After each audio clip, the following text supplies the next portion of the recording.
अब तो निभाया सरेगी बाह गहे की लाज। अब तो निभाया सरेगी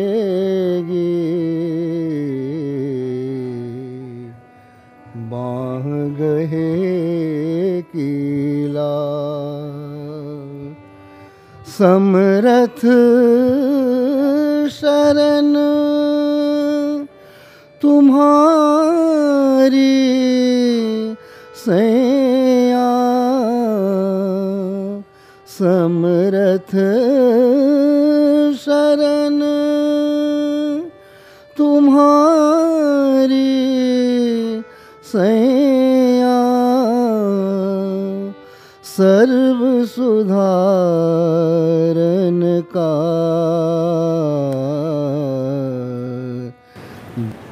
हमने और आपने गुरु महाराज की साधना की है। साधना का ध्येय क्या है? साधना का ध्येय होता है हमारे मन को कोमल करना, हमारे बुद्धि को निर्मल करना, हमारे अहम को शुद्ध कर देना। हमें संसार भर गया है, हमारे मन में, हमारी बुद्धि में, हमारे अहम में। ये निकलता जाए, हम में श्रद्धा पैदा हो, हम में विश्वास पैदा हो गुरु के प्रति, और हम अपने सौंप सकें, समर्पण कर दें। श्रद्धा, विश्वास और समर्पण। समर्पण आवश्यक है। हम अपने को सौंप दें। जैसे हम देखते हैं पत्थर है, किसी काम का नहीं होता, उन सौंप दिया आप किसी कारीगर को, कारीगर तराशता है, छांटता है, सुंदर मूर्ति बना देता है। मूर्ति प्रतिष्ठा मंदिर में हो गई, वो पत्थर भगवान बन गया। जो कुछ भी नहीं था, कोई कीमत उसकी नहीं थी, आज वही पत्थर भगवान बन गया। लोग पूजा करते हैं, मानते हैं। ऐसे हम भी सौंप देंगे अपने को किसी को, हम भी पूर्ण रूप परमात्मा बन जाएंगे। जीव नहीं रहेंगे, परमात्मा बन जाएंगे। समर्पण आवश्यक है, लेकिन ये संसार में जन्म से मेरे साथ है। मेरे मन में, मेरी बुद्धि में, मेरे अहम में इतना भर गया है, कितना भी निकालने का प्रयास करूं, निकलता नहीं।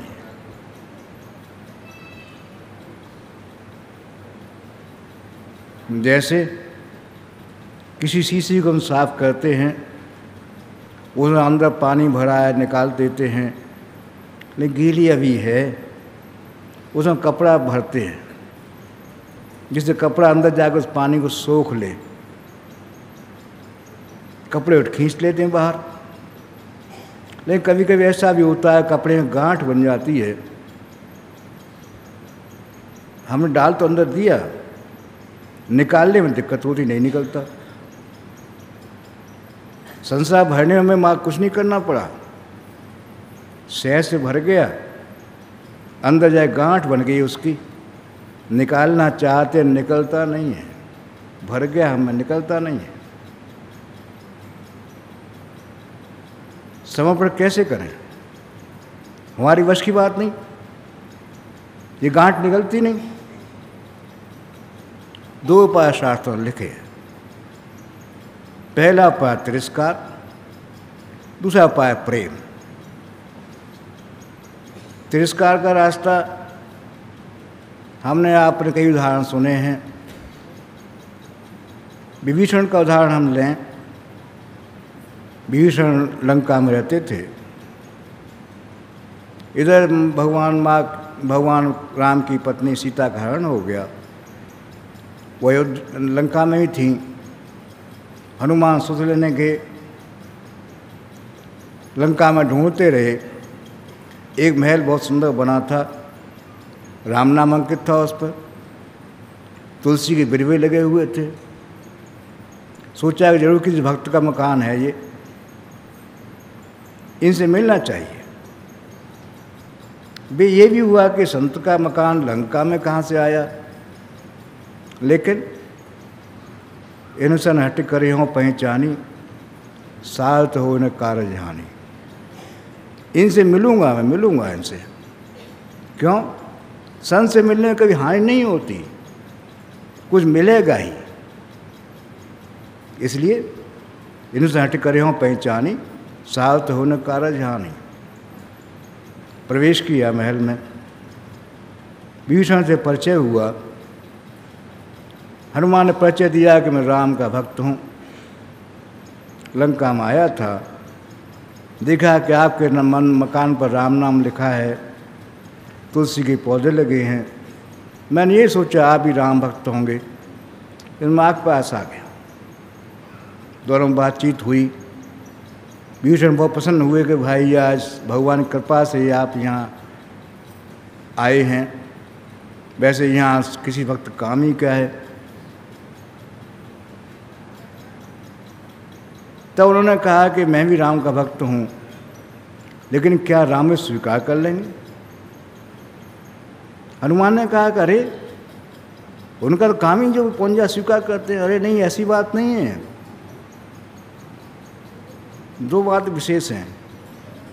एक तो ये कि मैं रावण वंश में राक्षस वंश में पैदा हुआ हूँ। भगवान राम ने प्रतिज्ञा करी, निश्चरहीन करो मैं भूमि उठाए प्रणकीन। भगवान ने प्रतिज्ञा की निश्चरहीन भूमि करूँगा, और मैं निश्चर हूँ। स्वीकार करेंगे? दूसरे, मैं रावण का भाई हूँ, जिनके लिए प्रतिज्ञा भगवान राम ने कि एक वंश समेत उसका नाश करूँगा। राम स्वीकार करेंगे मुझे? ये दो मेरे सामने प्रश्न हैं कि क्या मैं राक्षस हूँ, रावण का भाई हूँ, क्या स्वीकार करेंगे? हनुमान ने बहुत समझाया कि नहीं नहीं, राम किसी के गुण दोष नहीं देखते, वो पिता है, पिता पुत्र गुण दोष नहीं देखता, उसका पुत्र है वो। ऐसी चिंता ही बात नहीं है, आप शरण में जाओ, भगवान स्वीकार करेंगे। विश्वास नहीं हुआ, बहुत काल में विश्वास नहीं हुआ, नहीं गए। एक दिन दरबार में बैठे थे, रावण से समझा रहे थे। रावण भाई, ये सीता जगत माता हैं, तुमने बहुत गलत काम किया, इनको ले आए हो, इन्हें ले जाकर भगवान राम क्षमा मांगो, सीता को सौंप दो। बार बार कहा तो क्रोध आ गया उसे, एक लात मारी और लंका से निकाल दिया।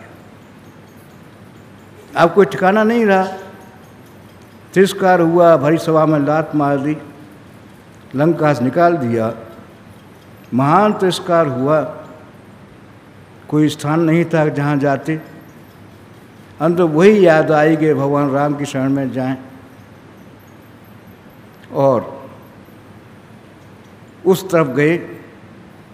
वहाँ पहरे पर हनुमान, अंगद, सुग्रीव रहते थे, और देखा कोई राक्षस आ रहा है, वहाँ से पकड़ लिया। परिचय हुआ, पूछा भाई तुम कौन हो? उन्होंने कहा मैं रावण का छोटा भाई विभीषण हूँ, भगवान राम शरण में आना चाहता हूँ, कृपा करें मुझे उनकी शरण में भेज दें।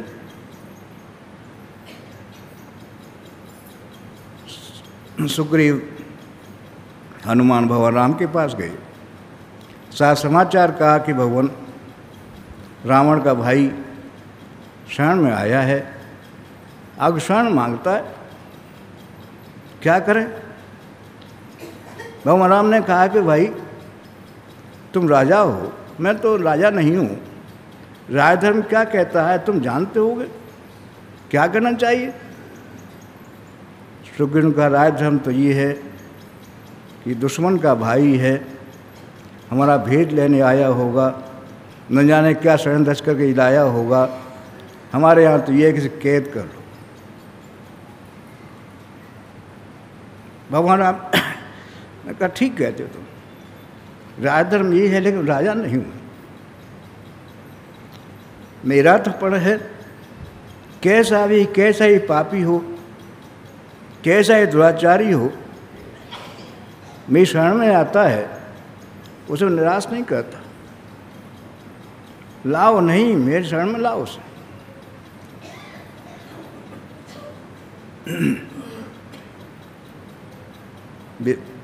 सुग्रीव, हनुमान, अंगद विभीषण को लेकर के भगवान राम दरबार में पहुंचते हैं। भगवान राम ने खड़े होकर उसका स्वागत किया, गले मिले और तिलक कर दिया, जाओ लंकेश हो गए। लंका का राज सौंप दिया।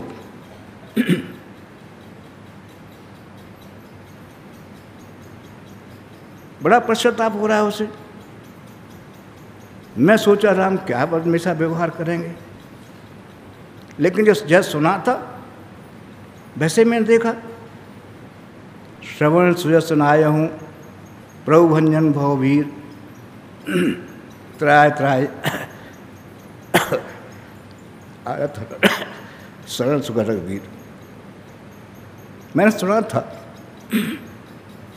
हनुमान ने आपका यश कहा था मुझसे, ये विश्वास नहीं हुआ, लेकिन आज देख रहा हूँ वास्तव में आप कितनी करुणा करने वाले हैं।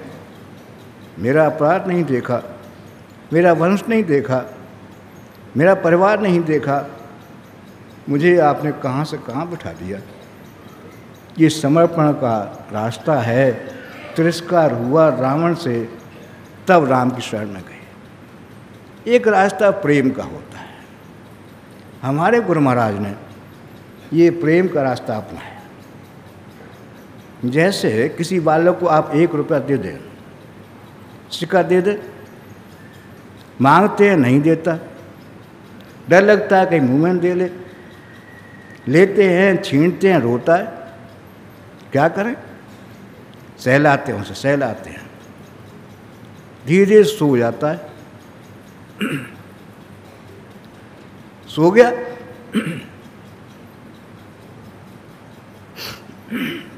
वही रुपया आज बालक दे नहीं रहा था, उसके हाथ से अपने आप गिर गया। कुछ नहीं करना पड़ा, वो सो गया, रुपया गिर गया। ऐसे ही हम संसार को पकड़े हैं, छोड़ते नहीं हैं। कितने उपदेश सुनते हैं, कितनी बात सुनते हैं, संसार छूटता नहीं है। लेकिन हमारे गुरु महाराज ने इसका एक सुंदर उपाय बतलाया कि प्रेम दो, जितना प्रेम दो, इतना प्रेम दो, आपके प्रेम में संसार को भूल जाए। इतना प्रेम दो, इतना प्रेम दो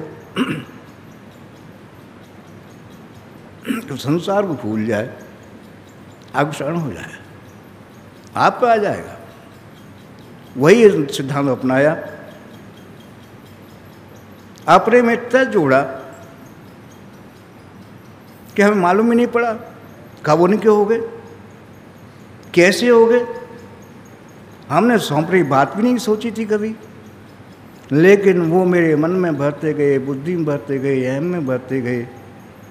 एक समय वो आया जब मैं नहीं रहा, वो हो गया। एक नया सिद्धांत दिया उन्होंने, इतना प्रेम दो उसके मन में, बुद्धि में, अहम में, खुद भर जाओ और वो सहज में समर्पण आप हो जाएगा। वही सिद्धांत गुरु महाराज ने दिया कि वही इतना प्रेम दो, इतना प्रेम दो कि सब तुम्हारे हो जाएं, तुम उनके हो जाओ। इसलिए उन्होंने गुरु शिष्य का संबंध नहीं रखा। शिष्य गुरु के संबंध में दूरी होती है, एक अनुशासन होता है। उन्होंने कहा नहीं भाई, गुरु शिष्य का संबंध नहीं, परिवार का संबंध है। आप मेरे परिवारजन हैं, मेरे भाई हैं, मेरी बहनें हैं, मेरे भतीजे हैं, मेरे पुत्र हैं, ये मेरा परिवार का संबंध है, मेरा परिवार है। ये सत्संग नहीं है, ये गुरु माया का परिवार है। वो स्वरूप दिया जहाँ सहज में सौंप देते हैं और बिना किसी प्रयास के समर्पण हुआ या नहीं हुआ ये भी नहीं मालूम पड़ता और हम उनके हो जाते हैं। ये नया रास्ता बनाते हैं। हम और आप उसी परिवार के सदस्य हैं।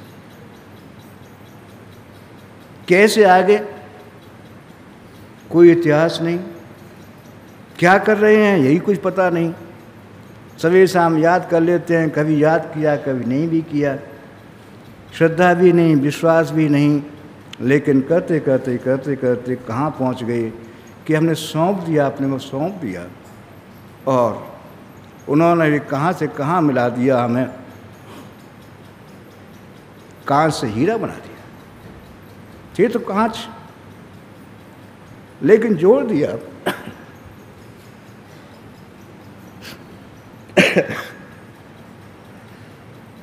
हीरा बना दिया, बहुमूल्य कर दिया कि ये बहुमूल्य थे करैया की श्राद्ध के। हे गुरु महाराज, कितनी कृपा कर दी आपने, हमें महसूस भी नहीं हुआ कहाँ से कहाँ पहुँच गए। आज अपने मन को देखते हैं, किसी राग नहीं, किसी द्वेष नहीं, बुद्धि में आप ज्ञान भर गया। ये मैं मेरा नहीं रहा, कैसे हो गया, क्या हुआ, ये आप जानें। प्रार्थना यही है हमारी, आपकी, सबकी, कि जैसे आपके हैं, आपके दरबार में आ गए हैं, आपसे ही प्रार्थना है, हमें स्वीकार करें। ये नैवेद्य जो यहाँ रखा है हमारी श्रद्धा का प्रतीक है। आपसे यही प्रार्थना है, इस नैवेद्य के साथ साथ हमें भी सबको स्वीकार करें, सबकी झोली भर दें, सब पर कृपा कर दें। यही आपसे प्रार्थना है कि नैवेद्य स्वीकार करें, सब पर दया करें।